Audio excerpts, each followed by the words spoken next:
Assalamualaikum warahmatullahi wabarakatuh. Dan sana Minangkabar. Hari ini Minangkabar berkunjung ke depan Hotel Sentrum for Deco Modern Building 1926.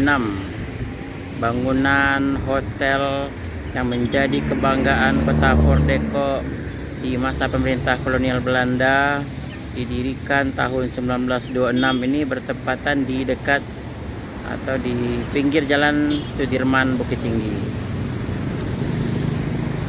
Hotel ini sebenarnya telah menjadi bagian dari bangunan cagar budaya, namun sekarang kondisinya menyedihkan.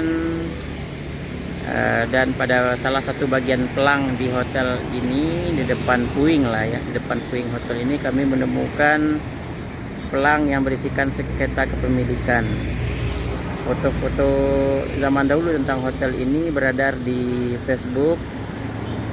Umumnya bercerita tentang keadaan tahun 1926 dan 1930.